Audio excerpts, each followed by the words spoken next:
Sizden bilgi bekliyoruz. Her şeyi hazırlamışız. Sayın Bakan hoş geldiniz.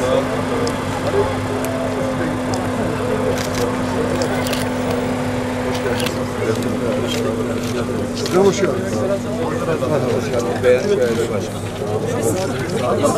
Teşekkür ederim. Film geldi mi Okan Bey? Film biraz daha kısa bir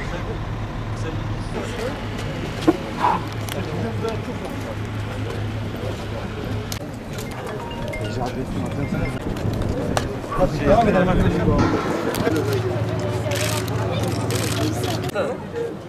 Köy geneli işinse eyvallah. Zaten yani gereken yapıyor. Başkası bu tarafa gidiyor.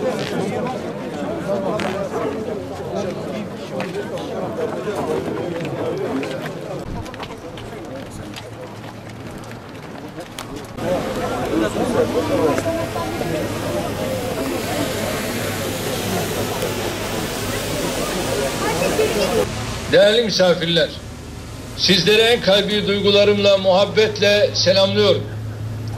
Açılışını yapmakta olduğumuz Beğendik Köprüsü ve Küçüksu, Hizan, Pervari yollarımızın ülkemize, bölgemize, şehirlerimize hayırlı olmasını Allah'tan diliyorum. Bu eserin ülkemize kazandırılmasında emeği geçen kurumlarımızı, yüklenici firmayı, mühendisinden işçisine herkesi tebrik ediyorum. Köprümüzün ve yollarımızın yapıldığı yer ülkemizin en zorlu coğrafyalarından biridir. Sarp araziler ve derin vadilerle örülü böyle bir coğrafyada yol yapmanın da köprü inşa etmenin de sıkıntısını en iyi bizzat projelendirip inşa edenler bilir. Türkiye'nin dört bir yanını kara ve demir yollarıyla, tünellerle, geçitlerle donatırken böylesine zorlu coğrafyaları da ihmal etmedik.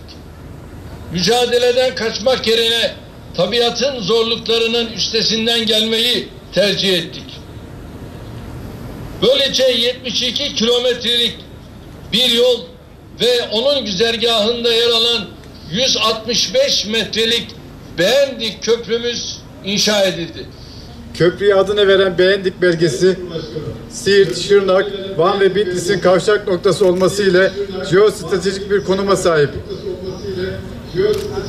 Yeni yol ile Beğendik'ten Pervari'ye seyahat süresi 15 dakikaya düşüyor. İran'dan gelen yük kamyonları Irak'a 6 saatte değil, sadece 3 saatte ulaşacak. Van'dan Pervari'ye 5 saati bulan seyahat süresi ise 2 saate inecek. Projemizde Van, Şırnak ve Hakkari üzerinden Orta Doğu'ya açılan kapıyı daha da genişletiyor ve tarihi İpek Yolu güzergahını yeniden hayata geçiriyoruz. Yolun yapımı 1970'lerde gündeme gelse de bu projenin yapılmaması için şer odakları ellerinden geleni artlarına koymadılar.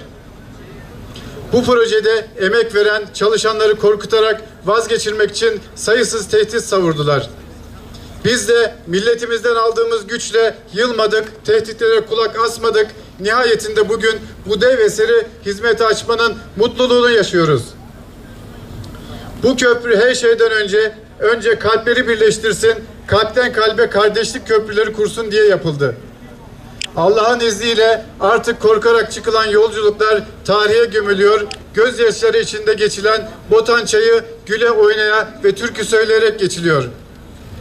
Sayın Cumhurbaşkanım, 2014 yılında yapım çalışmalarına başlanan Beğendik Köprüsü, 214 metre orta açıklığı ile dengeli konsol sistemde Türkiye'nin en uzun orta açıklıklı köprüsüdür. Toplam 450 metre uzunluğundaki köprümüz 14 metre genişliğindedir. Köprünün yüksekliği ise 165 metredir. Tasarımından proje ve inşasına kadar tamamen yerli mühendis ve işçilerimin emeğiyle yapılan Beğendik Köprüsü'nde %100 yerli malzeme kullanılmıştır. Bu projenin bölgede sağlayacağı ekonomik ivme ile Botan Vadisi ve Botan Çayı bir turizm merkezine dönüşecektir. Türkiye, doğu ya da batı fark etmeksizin hayata geçirdiği ulaşım ve altyapı projeleriyle diğer ülkelerle mukayese edilmeyecek seviyelere erişmiştir. Köprümüzün tüm ülkemize hayırlı uğurlu olmasını temenni ediyoruz. Daha güçlü Türkiye hedefiyle sürdürdüğümüz çalışmalarımız arasında yer alan Türkiye'nin en yüksek köprüsü olan Botan Çayı Beğendik Köprüsü ve Bitlis Küçüksu Hizan Pervari Siirt yolunun ülkemize hayırlı olmasını diliyor. Emeği geçen tüm çalışanlara bir kez daha teşekkür ediyorum.